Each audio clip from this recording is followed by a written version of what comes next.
The ultimate combination of fresh dates and slightly bitter and crunchy walnuts make this eggless date and walnut cake irresistible. To make this cake, let us start by choosing the right dates. You can use any of your favorite ones. I am using medjool dates. Hope I am pronouncing it right. We will start by pitting the dates, which are super simple. Simply pull apart the dates from the center and remove the pit. That's it. Anywhere between 20 to 25 dates can be used for this recipe. Today I am using 22 dates that weigh 336 grams after removing the pit. We will soak the dates in hot milk for 1.5 to 2 hours. This will soften the dates and would make the job of blending them easier for us. Right here, I swear that I'll stay here with you. Meanwhile, let us do the rest of the prep work, which includes weighing and sieving the dry ingredients, that is whole wheat flour, baking soda and baking powder. Set this aside. Miss each other now. I promise I won't leave your side. Be who you are and you'll be enough. If you're giving me your love, giving me your love. Next, let us roughly chop the walnuts. Miss each other now. Promise you won't leave my side. I hope who I am is enough for you. Take 1 tablespoon of sieved dry ingredients and add it to the chopped walnuts to coat them well.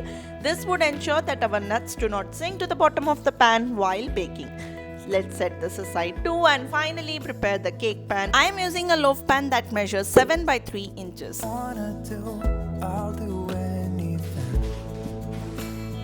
As long as I can be here with you, everything's alright. I'll be right here. I swear that I'll stay here with you.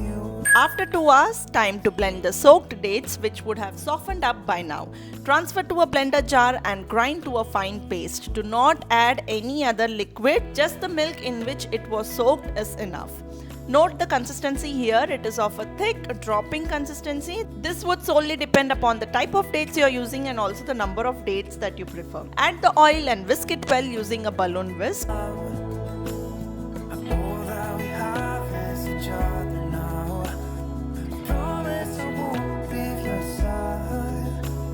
I hope who I am. Fold in the dry ingredients using cut and fold technique with the help of a spatula. Giving you my love, love, love.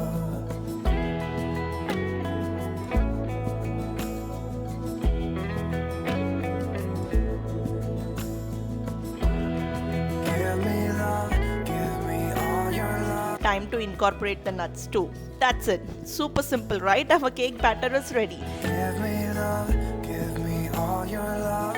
Give me all your love. Give me love, give me all your love. Give me all your love. Let us spoon and level it off in the prepared pan. I am adding more walnuts on top, which is totally optional. I just added it because I love the crunchy texture coming through in the cake. Now you can skip this if you do not want to add, totally up to you. Again, note the consistency of the final batter. Again, this might change depending upon the dates you are using. And of course, this would surely affect the bake time. If it is too liquidy, it might take a little longer to bake them completely. I am going to bake this in a preheated oven of 180 degrees Celsius for 45 to 50 minutes. Do keep checking after the first 40 minutes.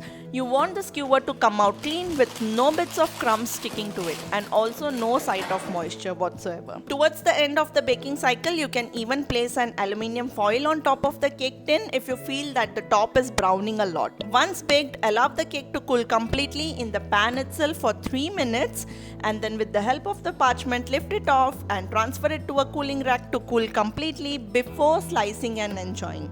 Let me tell you, this cake tastes better the next day. The flavors mingle and mature over time, making it a best bake ahead cake recipe.